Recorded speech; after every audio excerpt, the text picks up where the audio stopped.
Mi padrastro cree que es el dueño de la casa que heredé de mi difunto padre y decidió imponer sus propias reglas. Así que lo eché a él y a sus hijos, pero mi madre se fue con ellos. Ahora están exigiendo dividir mi propiedad. Todavía recuerdo la expresión de Roberto cuando le entregué la carta de desalojo. Su rostro pasó del desconcierto a la furia en cuestión de segundos.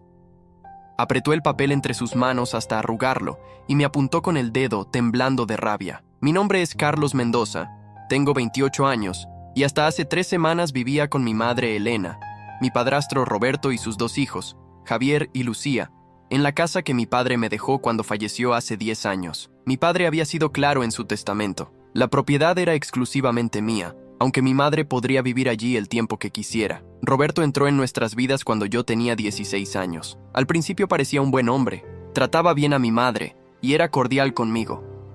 Pero todo cambió cuando cumplí 25 años y comencé a trabajar en una constructora.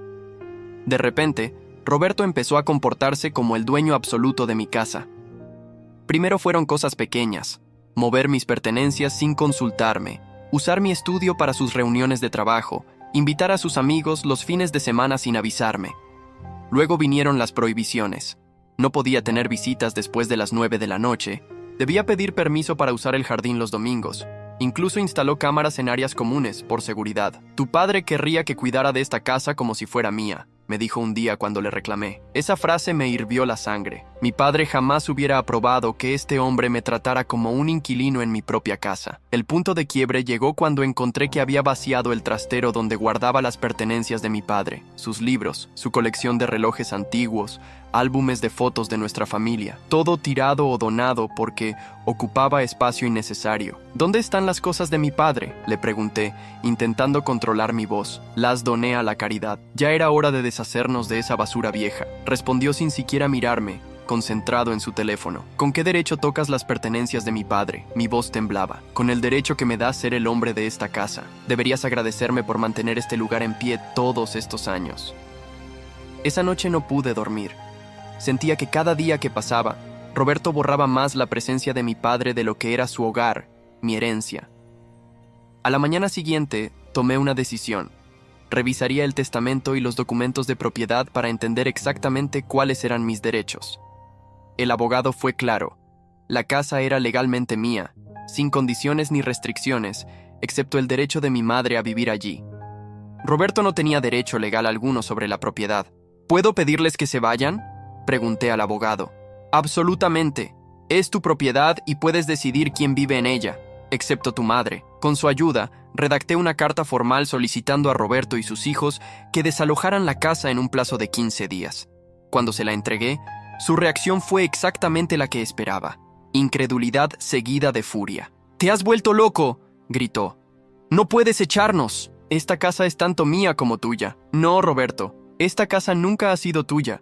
Es mi herencia y tengo los documentos que lo prueban», se rió con desprecio. «Tu madre nunca permitirá esto. Ella elegirá a su esposo, no a un malagradecido como tú». Sus palabras me dolieron porque sabía que podrían ser ciertas. Durante años, mi madre había elegido mantener la paz con Roberto por encima de defenderme a mí, pero esta vez era diferente. Esta vez tenía la ley de mi lado. Los siguientes 15 días fueron un infierno.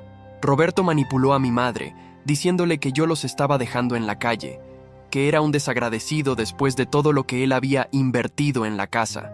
Sus hijos, Javier y Lucía, me ignoraban por completo, pasando a mi lado como si fuera invisible. Lo más doloroso fue ver a mi madre llorar cada noche, atrapada entre su esposo y su hijo. Intenté explicarle que ella podía quedarse, que la casa también era su hogar, pero Roberto siempre estaba allí, interrumpiendo, tergiversando mis palabras. El día del desalojo llegó. Contraté a un cerrajero para cambiar las cerraduras una vez que se fueran. Roberto y sus hijos sacaron sus pertenencias en silencio, lanzándome miradas de odio. Mi madre estaba en la puerta, con una pequeña maleta a sus pies. «Mamá, tú no tienes que irte», le dije acercándome a ella. «Esta casa también es tu hogar». Ella me miró con ojos enrojecidos por el llanto. «No puedo creer que le hagas esto a mi familia. Me voy con Roberto y mis otros hijos». ¿Sus otros hijos? Esas palabras me destrozaron. Después de todo, yo era su único hijo biológico. Javier y Lucía nunca me habían tratado como familia, y ahora mi propia madre los llamaba a sus hijos mientras me daba la espalda. Les vi marcharse desde la ventana. Por primera vez en años, la casa estaba en silencio. Debería haberme sentido aliviado, pero solo sentía un vacío enorme. 2 días después, recibí una notificación legal. Roberto estaba demandando por la mitad de la propiedad, alegando que mi madre tenía derechos sobre ella como viuda de mi padre, y que él, como su esposo actual, tenía derecho a esa parte. Adjuntaba algunos recibos de supuestas mejoras que había hecho a la casa, pintándose como el salvador de una propiedad que, según él, estaba cayéndose a pedazos cuando llegó. Era una mentira tras otra. Mi padre había dejado la casa en perfectas condiciones, y yo había seguido manteniéndola después. Las mejoras de Roberto eran en realidad cambios no autorizados que había hecho para acomodar a su familia, muchas veces destruyendo aspectos originales que yo valoraba. La guerra por la casa de mi padre acababa de comenzar, y yo no estaba dispuesto a rendirme. Llamé inmediatamente a mi abogado, Gabriel Ruiz, un hombre de unos 50 años con experiencia en derecho de propiedad. Le mostré la demanda y los documentos que Roberto había adjuntado. «Esto es ridículo», dijo Gabriel después de revisarlos. «El testamento de tu padre es absolutamente claro. La casa es tuya, y el derecho de habitación de tu madre no se transfiere a su nuevo esposo ni mucho menos a sus hijastros». «Entonces, ¿por qué están haciendo esto?», pregunté frustrado. «Porque creen que te intimidarán o que tu madre logrará convencerte. Muchas personas prefieren ceder antes que enfrentarse a un proceso legal, especialmente cuando involucra a la familia». Gabriel tenía razón. Esa misma tarde recibí la primera llamada de mi madre. Su voz sonaba temblorosa, como si estuviera leyendo un guión preparado por Roberto. «Carlos, hijo, por favor recapacita. Roberto ha hecho tanto por nosotros. No es justo que ahora nos dejes sin nada». «Mamá, ¿de qué estás hablando? La casa es mía. Papá me la dejó a mí. Tú puedes volver cuando quieras, pero Roberto y sus hijos no tienen ningún derecho sobre ella. Llevamos años viviendo allí. Roberto ha invertido mucho dinero en mejorarla». ¿Mejorarla? ¿Llamas mejora a tirar las cosas de papá? ¿A convertir su despacho en sala de juegos para Javier? ¿A arrancar el jardín que plantamos juntos para poner ese horrible asador que nunca usa? Hubo un silencio al otro lado de la línea. Casi podía escuchar a Roberto susurrándole qué decir. «Por favor, hijo», continuó finalmente. «Si no lo haces por Roberto, hazlo por mí. ¿Dónde vamos a vivir ahora? Roberto tiene un departamento que alquila en el centro. Pueden quedarse allí mientras encuentran otro lugar. Ese departamento es demasiado pequeño para nosotros 4. Me sorprendí por su respuesta. Roberto nunca me había mencionado que tenía una propiedad en alquiler. Algo no encajaba. «¿Roberto tiene un departamento?», pregunté, intentando sonar casual. «Sí, pero…» Se detuvo abruptamente. «Tengo que colgar. Hablaremos después». Esa conversación me dejó intranquilo. Decidí investigar un poco y descubrí que Roberto no solo tenía un departamento, sino 2 propiedades más que alquilaba. El hombre que se quejaba de no tener dónde vivir era dueño de 3 inmuebles que le generaban ingresos mensuales. Cuando confronté a mi madre con esta información en nuestra siguiente llamada, ella parecía genuinamente sorprendida. «No sabía que tenía más de un departamento», confesó. «Siempre me dijo que ese pequeño departamento en el centro era su única propiedad aparte de su negocio. El negocio de Roberto era una ferretería que había heredado de su padre. Siempre se quejaba de que apenas le daba para mantenernos, pero ahora todo empezaba a tener sentido. Las vacaciones caras, el auto nuevo, los caprichos que se daba. Nunca había sido el dinero de la ferretería, sino las rentas de sus propiedades. Propiedades que había mantenido en secreto, incluso de mi madre. Mientras tanto, la demanda seguía su curso. Roberto había contratado a un abogado agresivo que intentaba por todos los medios retrasar el proceso y hacerme gastar en honorarios legales. Su estrategia era clara: desgastarme económica y emocionalmente hasta que cediera. Lo que Roberto no sabía era que yo también podía ser tenaz. Mi padre me había enseñado a nunca rendirme cuando tenía la razón, y esta vez estaba completamente seguro de ella. Una semana después del desalojo, Javier, el hijo mayor de Roberto, apareció en mi oficina en la constructora. Mis compañeros me avisaron que un joven preguntaba por mí en la recepción, y al verlo me sorprendí. Nunca habíamos tenido una buena relación, y era la última persona que esperaba ver allí. «Necesitamos hablar», dijo secamente cuando me acerqué. Lo llevé a una sala de reuniones vacía, preguntándome qué querría. «Mi padre está fuera de control», comenzó para mi sorpresa. «Está obsesionado con tu casa. No ha parado de hablar de ella desde que nos echaste. Es mi casa, Javier, no la de tu padre. Lo sé, admitió dejándome atónito. Siempre lo he sabido. Pero mi padre, él cree que tiene derecho a ella por todo lo que dice haber invertido. Está convencido de que puede ganar este caso. ¿Por qué me cuentas esto? Javier se removió incómodo en su asiento.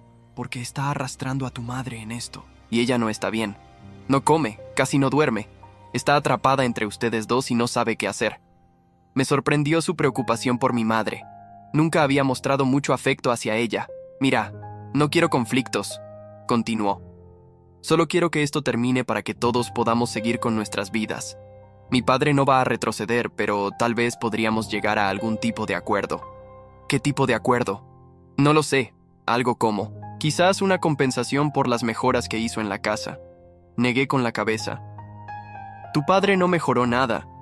Solo cambió cosas sin mi permiso, a menudo destruyendo recuerdos valiosos para mí.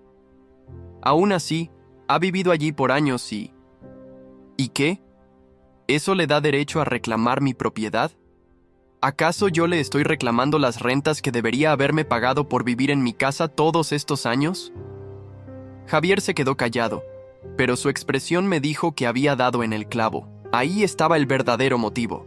Querían evitar que yo contraatacara reclamando un alquiler retroactivo. Dile a tu padre que estoy dispuesto a olvidar los años que vivió en mi casa sin pagar un centavo si él retira la demanda y deja de acosar a mi madre con este asunto. Javier asintió y se levantó para irse, pero antes de salir se detuvo. Hay algo más que deberías saber. Mi padre tiene documentos que tu madre firmó hace años, dándole permiso para hacer cambios en la casa. Está usando eso como prueba de que ella le cedió sus derechos. Un escalofrío recorrió mi espalda. ¿Mi madre había firmado algo así? Esa misma tarde visité a mi tía Marta, hermana de mi padre. Ella siempre había sido directa y honesta, incluso cuando la verdad dolía. Tu madre nunca entendió de papeles legales. Me dijo cuando le conté lo que Javier había mencionado. Tu padre se encargaba de todo eso. Después de su muerte, Roberto asumió ese papel. No me sorprendería que le haya hecho firmar documentos sin explicarle realmente qué estaba firmando. Pero, ¿cedería mamá sus derechos sobre la casa? La única cosa que papá le dejó. Mi tía suspiró. Elena siempre ha sido complaciente con sus parejas. Quiere evitar conflictos a toda costa.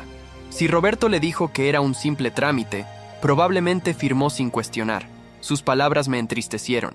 Mi madre siempre había sido así, evitando confrontaciones, cediendo para mantener la paz. Era una de las razones por las que nunca me había defendido cuando Roberto me trataba mal. Hay algo más, continuó mi tía dudando. No sé si debería decírtelo. Por favor, tía, necesito saber todo. Roberto le ha estado diciendo a Elena que si coopera con él en este asunto de la casa, pondrá una de sus propiedades a su nombre. Le está prometiendo seguridad a cambio de que te presione. La manipulación de Roberto era peor de lo que imaginaba. Estaba usando el miedo de mi madre a quedarse sin nada en su vejez para ponerla en mi contra. ¿Cómo sabes todo esto?, pregunté. Elena me llamó ayer, llorando.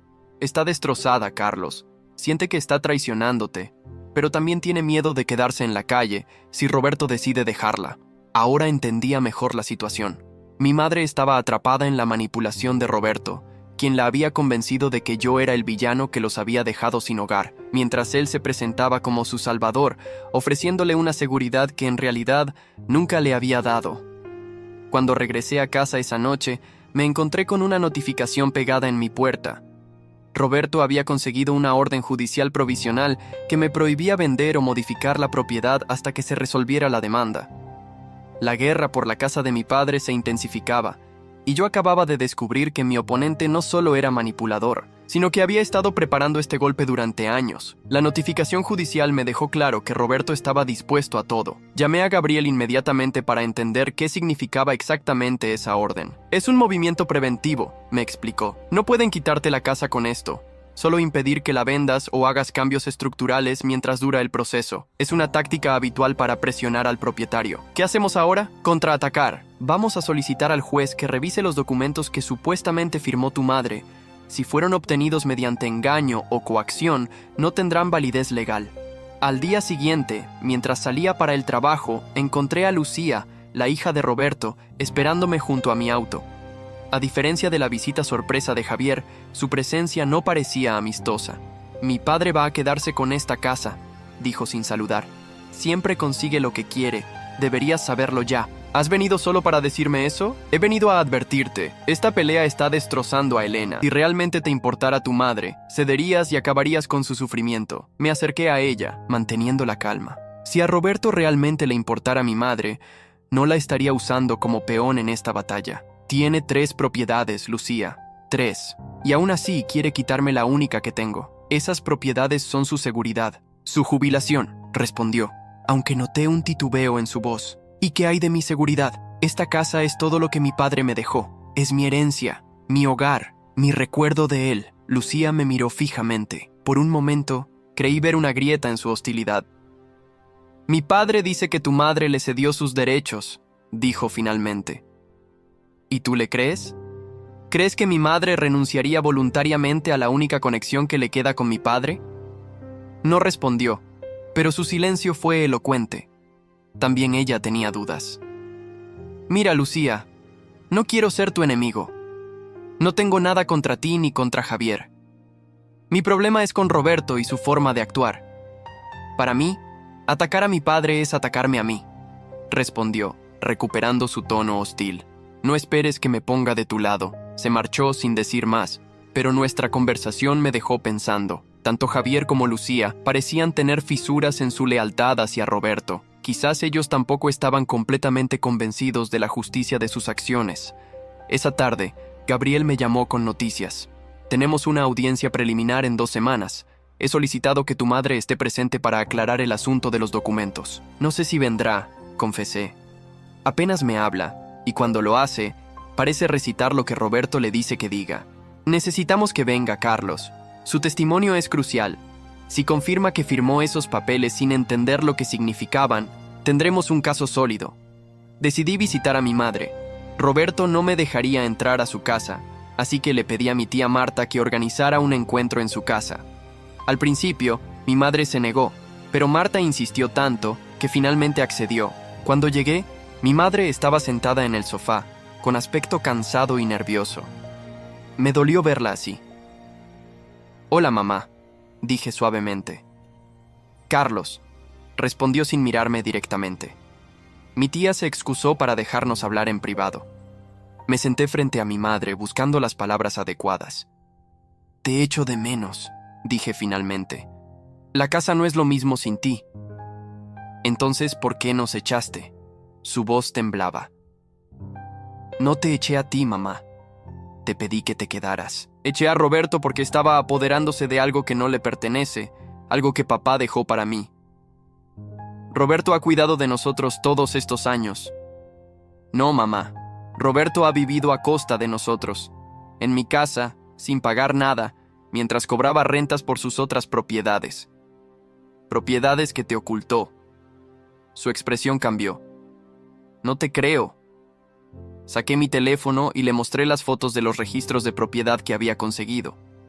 Sus ojos se abrieron con sorpresa al ver los documentos. «3 propiedades, mamá.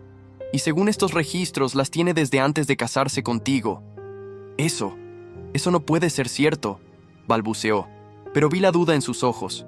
«También sé que te ha prometido poner una de ellas a tu nombre si me ayudas a ceder la casa». Lágrimas comenzaron a rodar por sus mejillas. Había dado en el blanco. «Tengo miedo, Carlos», confesó entre sollozos. «¿Qué pasará conmigo si no coopero? ¿Dónde viviré si Roberto me deja?» Me arrodillé frente a ella y tomé sus manos. «Conmigo, mamá. Tu lugar siempre ha estado conmigo, en nuestra casa, la casa que papá compró para nosotros». Mi madre lloró más fuerte y la abracé, dejándola desahogarse. Cuando se calmó, abordé el tema más delicado. «Mamá, ¿recuerdas haber firmado algún papel cediendo tus derechos sobre la casa a Roberto?»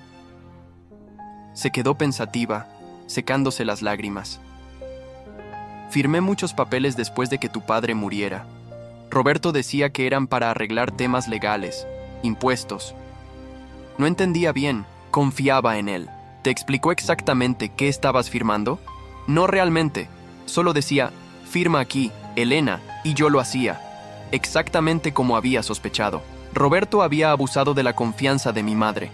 «Necesito que vengas a una audiencia en 2 semanas. El juez quiere escucharte sobre esos documentos». El pánico cruzó su rostro. No puedo testificar contra Roberto. Me odiará. Me dejará sin nada. Mamá, solo necesitas decir la verdad. ¿Te explicó Roberto que estabas renunciando a tus derechos sobre la casa? No, nunca mencionó nada así. Entonces, eso es lo que debes decir. La verdad, nada más. Nos quedamos en silencio un momento, y luego mi madre me miró con una expresión que no había visto en años. Determinación. Lo haré, dijo finalmente, pero no puedo volver a casa ahora. Roberto sospecharía y no sé cómo reaccionaría. Puedes quedarte con la tía Marta hasta la audiencia. No puedo dejarle saber a Roberto que te he visto. Creerá que estoy conspirando contra él. Entonces inventa una excusa. Di que necesitas espacio, que quieres visitar a Marta por unos días. Mi madre asintió lentamente. Lo intentaré. Mientras me despedía de ella, sentí una mezcla de esperanza y preocupación. Por fin había logrado conectar con mi madre, pero también la había puesto en una posición difícil. Los días siguientes fueron tensos. Roberto llamó varias veces a mi oficina, dejando mensajes amenazantes. Vas a perder todo. Tu madre está sufriendo por tu culpa. Aún puedes hacer lo correcto y ceder una parte de la casa. Ignoré todas sus llamadas y me concentré en preparar el caso con Gabriel. Revisamos el testamento de mi padre, los registros de la propiedad, incluso encontramos fotos del estado original de la casa para probar que las mejoras de Roberto eran en realidad modificaciones no autorizadas que habían disminuido el valor de la propiedad. Una semana antes de la audiencia recibí una llamada de un número desconocido. Era Javier. Mi padre descubrió que tu madre está con tu tía, dijo sin preámbulos. Está furioso. Cree que están conspirando contra él. ¿Cómo está ella? ¿Está bien? Por ahora sí, pero dudó un momento. Creo que deberías saber algo. He encontrado unos papeles en el escritorio de mi padre. Parecen ser borradores de documentos donde tu madre supuestamente cede sus derechos. La firma no se parece a la de Elena. Mi corazón se aceleró. ¿Estás diciendo que falsificó su firma? No estoy seguro, pero se ve extraño. Y hay varios intentos, como si estuviera practicando. Si lo que Javier decía era cierto, esto cambiaba todo. No solo Roberto había manipulado a mi madre, sino que podría haber cometido falsificación de documentos. ¿Por qué me cuentas esto, Javier? Creí que estabas del lado de tu padre. Hubo una pausa. Mi padre no siempre ha sido justo. Con nosotros tampoco. Desde que nos fuimos de tu casa, se ha vuelto obsesivo, controlador. Todo gira en torno a recuperar esa casa, como si fuera una cuestión de orgullo. No me gusta lo que le está haciendo a Elena, ni cómo está afectando a todos. Gracias por decírmelo, dije sinceramente. ¿Podrías conseguir fotos de esos documentos? Lo intentaré, pero no prometo nada. Mi padre casi nunca sale de casa ahora.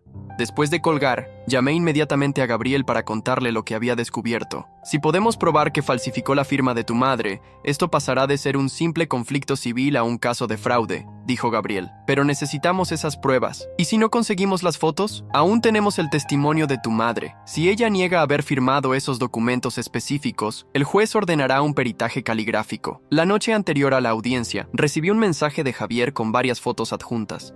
Había conseguido fotografiar los borradores en el escritorio de su padre.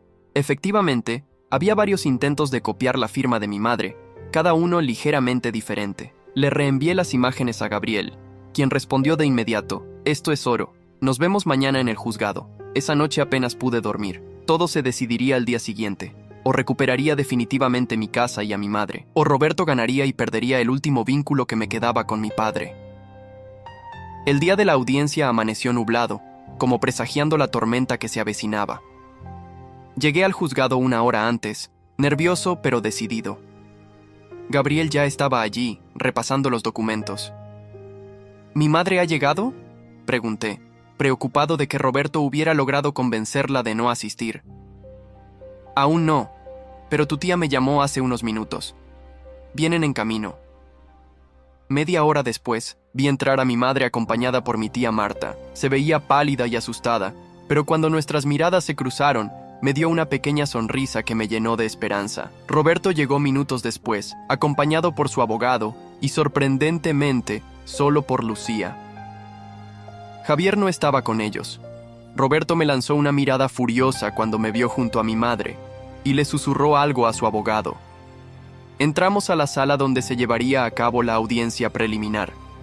El juez Sánchez, un hombre de unos 60 años con expresión severa, Nos pidió tomar asiento y comenzó explicando el propósito de la reunión. Estamos aquí para determinar si existe mérito suficiente para proceder con la demanda del señor Roberto Vega contra Carlos Mendoza sobre los derechos de propiedad de la residencia ubicada en Avenida Libertadores 247. También revisaremos la validez de ciertos documentos presentados como evidencia. El abogado de Roberto, un hombre de traje costoso y sonrisa ensayada, fue el primero en hablar. Presentó su caso con confianza, mostrando los supuestos documentos firmados por mi madre.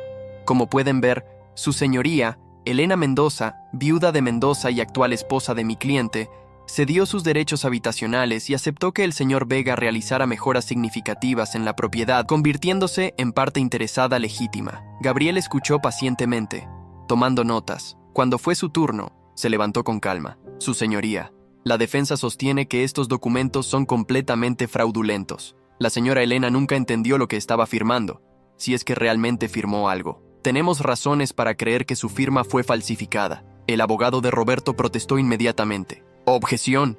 Esa es una acusación grave sin pruebas. Las pruebas las presentaremos ahora, respondió Gabriel, mostrando las fotos que Javier me había enviado. Estos son borradores encontrados en el escritorio del señor Vega, donde claramente está intentando replicar la firma de la señora Elena. El juez examinó las imágenes con atención, mientras Roberto se ponía visiblemente nervioso. ¿De dónde obtuvieron estas imágenes?, preguntó el juez. Gabriel mantuvo la compostura. De una fuente confidencial que temía por la integridad de este proceso, su señoría. El abogado de Roberto saltó de su asiento. Estas imágenes podrían ser manipuladas. Exigimos conocer su origen. El tribunal ordenará un peritaje de los documentos originales, decidió el juez. Mientras tanto, me gustaría escuchar a la señora Elena Mendoza sobre estos supuestos documentos que firmó. Mi madre se levantó con manos temblorosas. Cuando el juez le pidió que se acercara, vi a Roberto lanzarle una mirada amenazante. Pero para mi sorpresa, mi madre caminó con la cabeza alta. Señora Mendoza, ¿reconoce este documento?, preguntó el juez, mostrándole el papel donde supuestamente cedía sus derechos. Mi madre lo examinó detenidamente. Reconozco el encabezado. Parece similar a algunos papeles que Roberto me pidió firmar hace años, relacionados con impuestos de la propiedad, pero nunca me explicó que estaba cediendo mis derechos sobre la casa. ¿Está diciendo que firmó sin leer? Confiaba en él, su señoría. Después de la muerte de mi esposo, yo estaba perdida. Roberto se ofreció a ayudarme con los asuntos legales. Me presentaba documentos y me decía dónde firmar, asegurándome que eran trámites rutinarios. ¿Y esta firma? ¿Reconoce su firma aquí? Mi madre se inclinó para ver mejor, y entonces negó con la cabeza. No, esta no es mi firma. Yo hago las E de forma diferente, y mi rúbrica nunca termina así. El abogado de Roberto intervino. Su señoría, después de tantos años, es comprensible que la señora no recuerde exactamente cómo firmaba entonces. Tengo mi identificación actual conmigo, respondió mi madre con una firmeza que me sorprendió. Puede comparar mi firma. El juez solicitó su identificación y la comparó con la firma en el documento. Incluso sin ser experto, las diferencias eran evidentes. Ordenaré un peritaje caligráfico inmediato, decidió el juez. También quiero que se investigue el origen de estas imágenes que muestran posibles intentos de falsificación. Roberto se veía cada vez más agitado. Se inclinó hacia su abogado, susurrándole algo con urgencia. El abogado parecía intentar calmarlo, sin éxito. De repente, las puertas de la sala se abrieron y entró Javier. Roberto lo miró atónito, mientras su hijo se acercaba al estrado. Su señoría, soy Javier Vega, hijo de Roberto Vega. Yo tomé esas fotos y puedo confirmar su autenticidad. Un murmullo recorrió la sala. Roberto se levantó, furioso. ¡Traidor! ¿Cómo te atreves? Orden en la sala, exigió el juez golpeando con su mazo. Señor Vega, controle su comportamiento o lo haré desalojar. Roberto se dejó caer en su silla, derrotado. Lucía, sentada junto a él, tenía la mirada fija en el suelo, como avergonzada.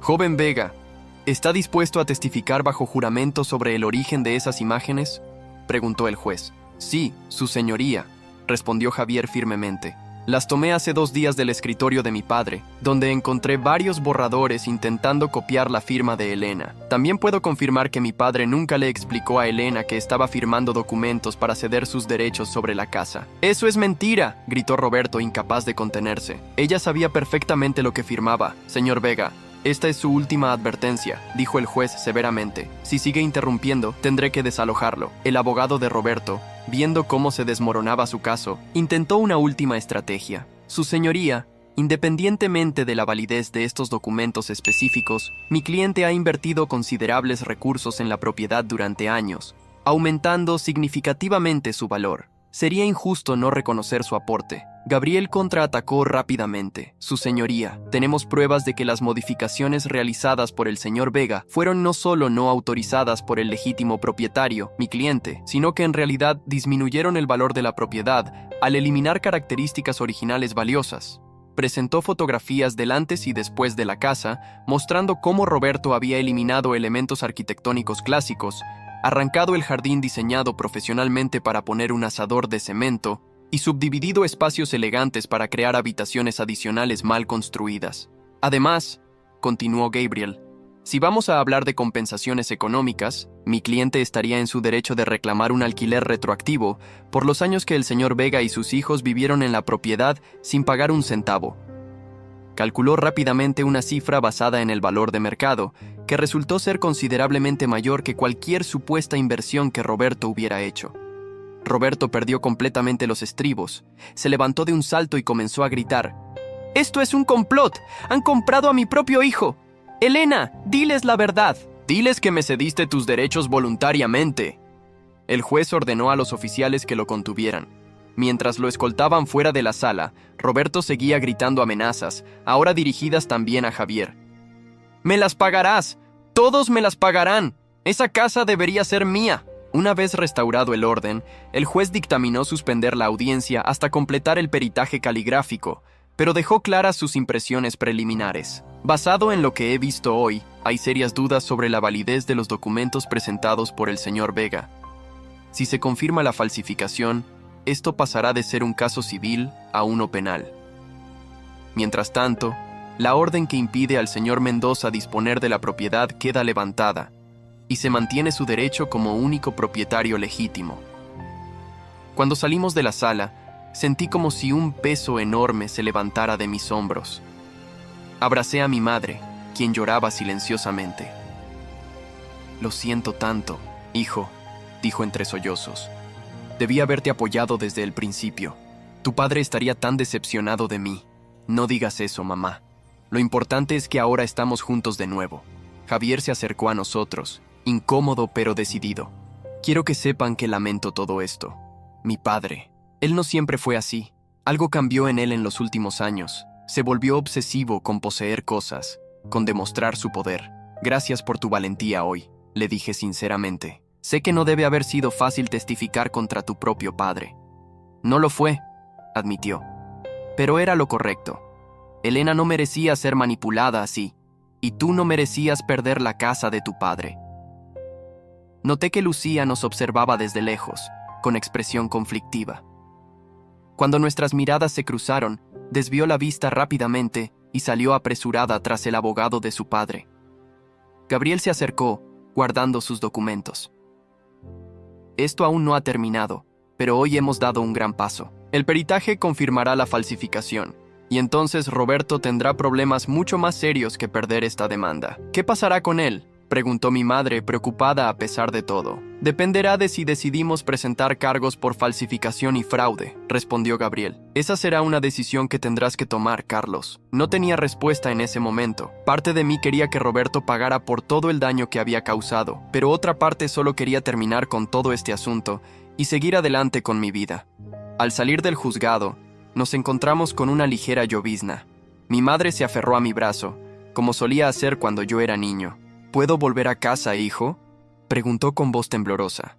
La abracé más fuerte. «Nunca dejó de ser tu casa, mamá. Volvamos juntos». Las semanas siguientes fueron un torbellino de emociones y cambios. El peritaje caligráfico confirmó lo que ya sabíamos. Las firmas en los documentos no coincidían con la de mi madre. Roberto enfrentaba ahora posibles cargos por falsificación y fraude. Gabriel me presentó las opciones. Podíamos presentar una denuncia formal que probablemente llevaría a Roberto a la cárcel, o podíamos usar esto como palanca para un acuerdo que pusiera fin a todas sus reclamaciones sobre la casa. Después de mucho reflexionar, y tras conversarlo con mi madre, decidí optar por la segunda opción, no por compasión hacia Roberto, sino porque un proceso penal sería largo y doloroso para todos, especialmente para mi madre, quien a pesar de todo seguía siendo legalmente su esposa. Podemos ofrecer no presentar cargos penales a cambio de que firme un reconocimiento de que no tiene ningún derecho sobre la propiedad y se comprometa a no molestarnos más, sugirió Gabriel. ¿Crees que aceptará?, pregunté, dudando que el orgullo de Roberto le permitiera ceder.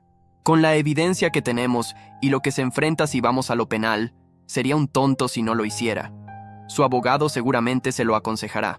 Efectivamente, el abogado de Roberto contactó a Gabriel al día siguiente, solicitando una reunión para discutir un posible acuerdo. Acordamos vernos en la oficina de Gabriel, un terreno neutral. Roberto llegó solo, sin sus hijos.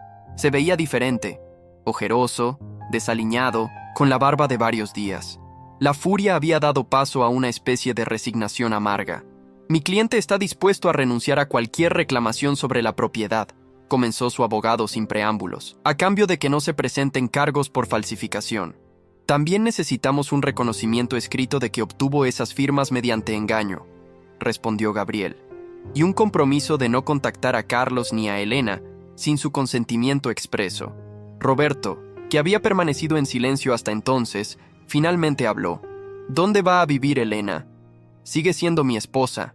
Eso es decisión de ella, no tuya, respondí firmemente.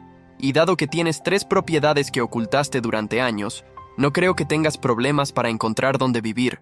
Vi un destello de la antigua furia en sus ojos, pero su abogado le puso una mano en el brazo, silenciándolo. Mi cliente aceptará sus términos, dijo el abogado, pero solicita poder recoger sus pertenencias personales que aún están en la casa. Puede enviar una lista de lo que considera suyo, respondió Gabriel. Carlos revisará la lista y acordaremos un día para que pueda recogerlo aprobado, acompañado por un tercero neutral. Mientras los abogados finalizaban los detalles, Roberto me miró fijamente. Tu padre estaría orgulloso, dijo con un tono que no supe interpretar. Siempre fuiste como él, terco, leal a tu familia. No respondí. No necesitaba su validación ni sus comparaciones con mi padre. Sabía que estaba haciendo lo correcto, y eso era suficiente. Cuando terminamos la reunión, Roberto se acercó a mí mientras los abogados intercambiaban documentos. ¿Cómo está Elena?, preguntó en voz baja. Está bien. Se está recuperando de todo esto. Dile, dudó. Dile que lamento cómo resultaron las cosas. Si quieres decirle algo, escríbele una carta. Yo se la entregaré, pero te advierto que puede que no quiera leerla. Asintió lentamente y se marchó sin más palabras. Fue la última vez que vi a Roberto en persona. El acuerdo se firmó al día siguiente.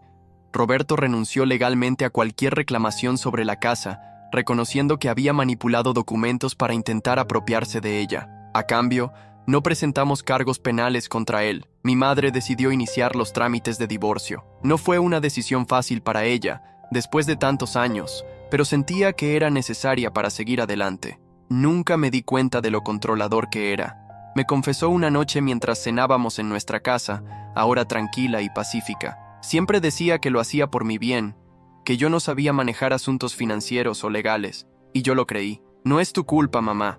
Roberto es muy manipulador, pero debí haber sido más fuerte, más independiente.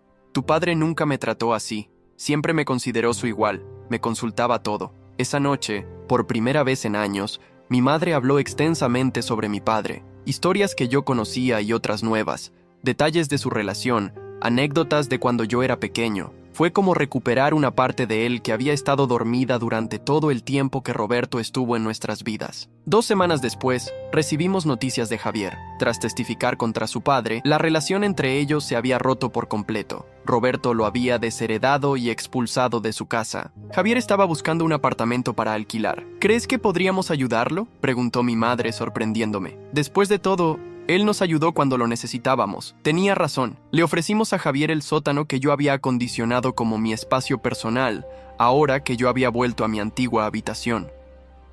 Aceptó agradecido, prometiendo que sería temporal mientras encontraba su propio lugar. La convivencia con Javier resultó sorprendentemente fácil. Era respetuoso, colaboraba con las tareas domésticas e incluso empezó a ayudarme con algunos proyectos de renovación que había planeado para la casa. Mi madre parecía contenta de tenerlo cerca, como si en cierta forma compensara la ausencia de Roberto y Lucía. Hablando de Lucía, ella tomó un camino diferente. Decidió permanecer con su padre, aunque ocasionalmente se comunicaba con Javier a escondidas.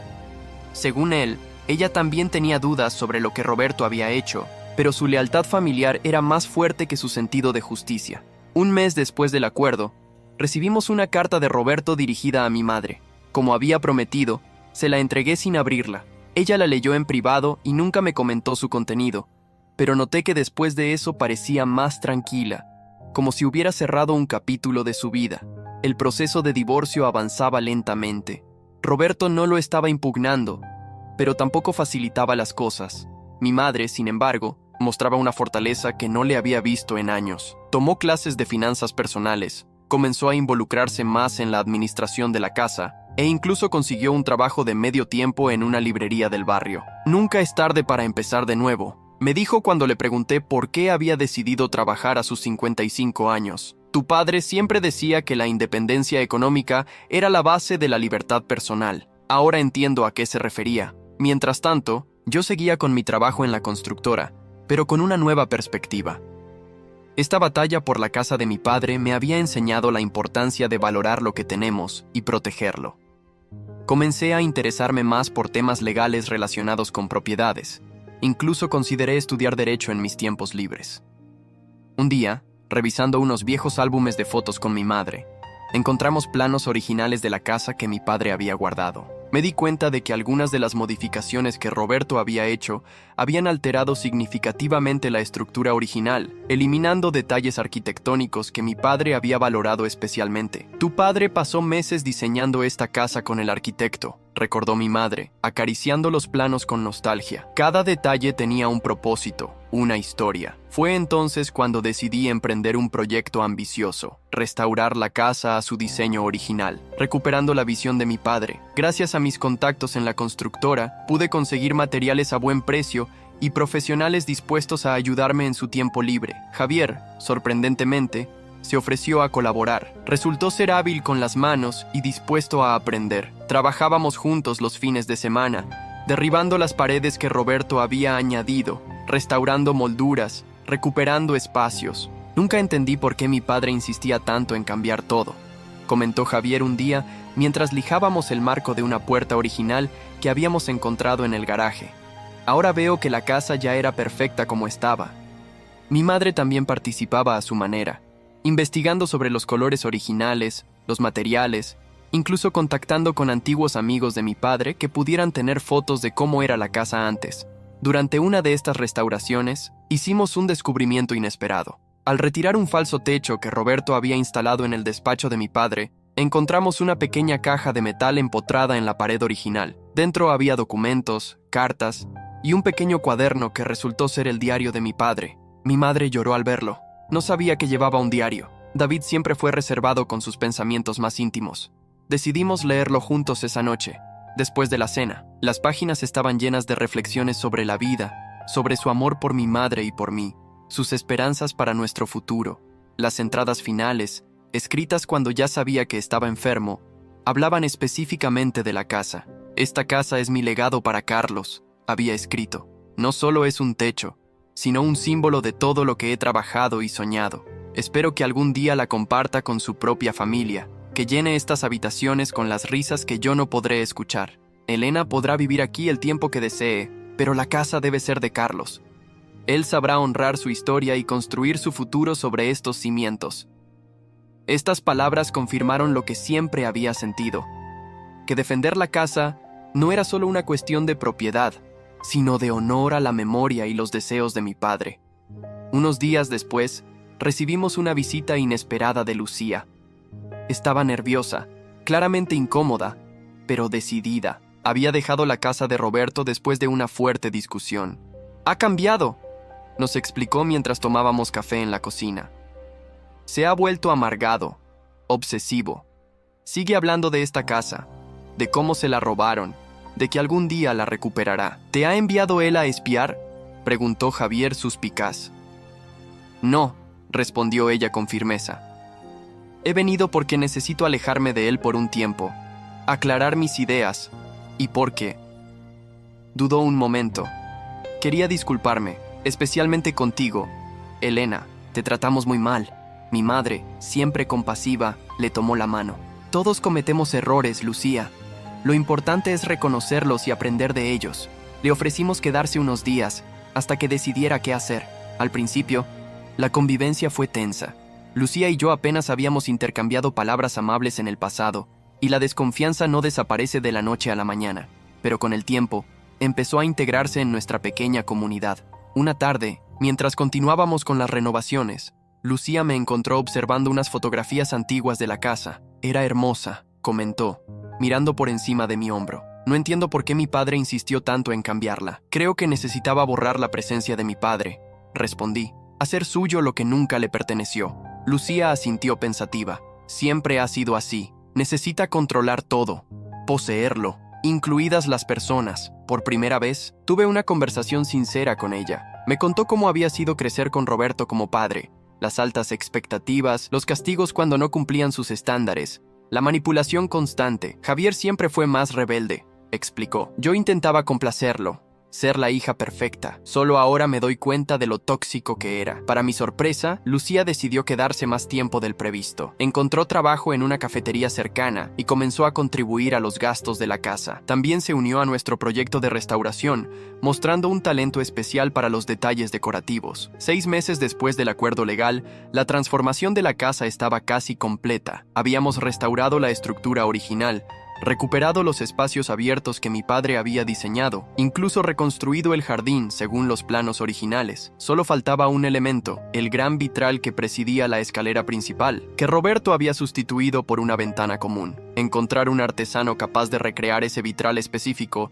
parecía imposible hasta que mi tía Marta recordó que mi padre había encargado el diseño original a un viejo amigo suyo, un maestro vidriero que quizás aún estaría en activo. Efectivamente, Don Héctor no solo seguía trabajando, sino que conservaba los bocetos originales del vitral. Accedió a recrearlo por un precio razonable, como homenaje a la amistad que había tenido con mi padre. El día que instalaron el vitral fue especial. Los rayos del sol atravesaban el cristal coloreado, proyectando un mosaico de luces sobre el suelo de la entrada, exactamente como recordaba de mi infancia. Mi madre lloró al verlo, diciendo que era como si una parte de mi padre hubiera regresado a la casa. Esa noche, organizamos una pequeña cena para celebrar la finalización de las renovaciones.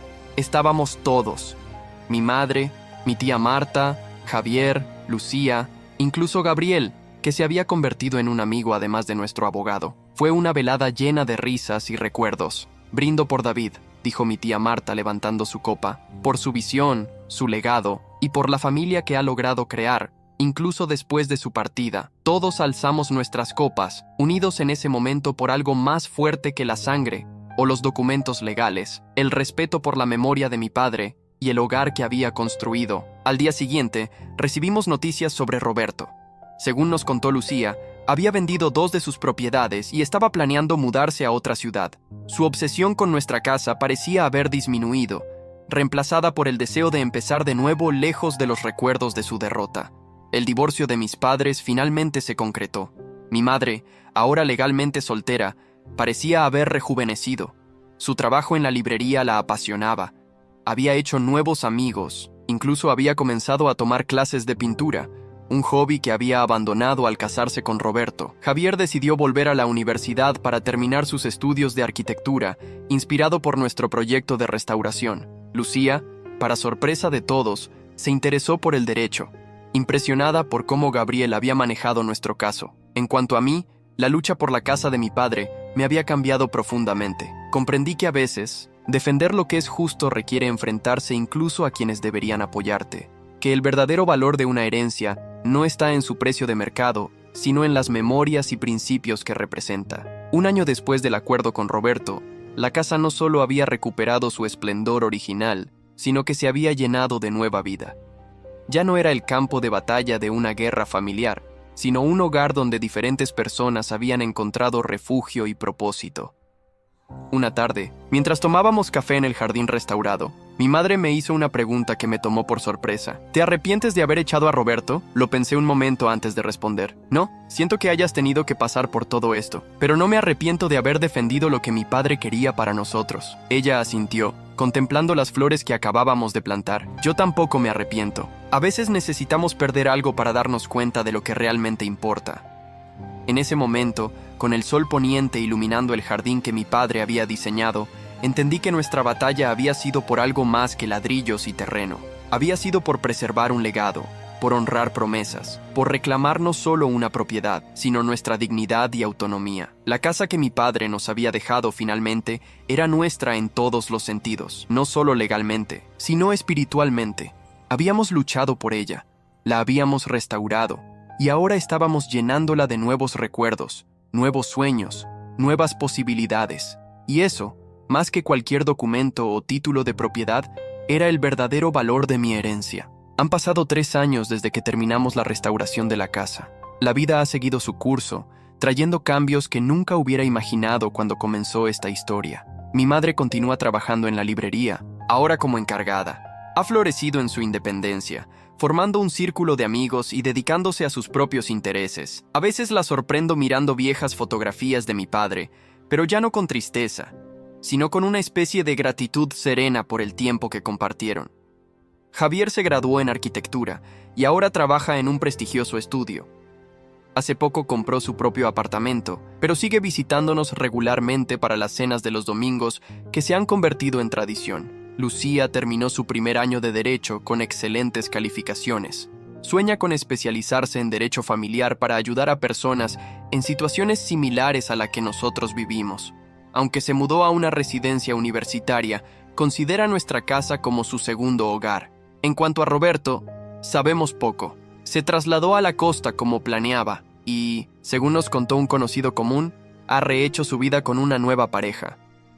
A veces envía tarjetas a Javier y Lucía en sus cumpleaños, un pequeño gesto de reconciliación que ellos han decidido aceptar, aunque manteniendo una distancia prudente. Yo sigo trabajando en la constructora, ahora como jefe de proyectos. El año pasado conocí a Laura, una arquitecta especializada en restauración de edificios históricos. Nuestra pasión compartida por preservar el patrimonio nos unió, y hace 3 meses le pedí que se mudara conmigo a la casa de mi padre. A veces, cuando bajamos por la escalera principal y el sol de la mañana atraviesa el vitral, proyectando ese mosaico de colores sobre el suelo, pienso en todo lo que hemos vivido para llegar hasta aquí, en cómo lo que comenzó como una batalla por una propiedad terminó redefiniendo lo que significa realmente un hogar y una familia. La casa que heredé de mi padre sigue siendo legalmente mía, pero en un sentido más profundo. Pertenece a todos los que han encontrado refugio entre sus paredes, a todos los que han contribuido a restaurar no solo su estructura física, sino también su espíritu. Y quizás esa fue siempre la intención de mi padre. No solo dejarme un edificio, sino un lugar donde construir conexiones, memorias y una vida plena. Un legado que va mucho más allá de los documentos de propiedad. Si llegaste hasta aquí y te gustó, no olvides dejar tu like y suscribirte a nuestro canal. Tu apoyo nos motiva a traer más historias increíbles. Muchas gracias y que tengas un excelente día.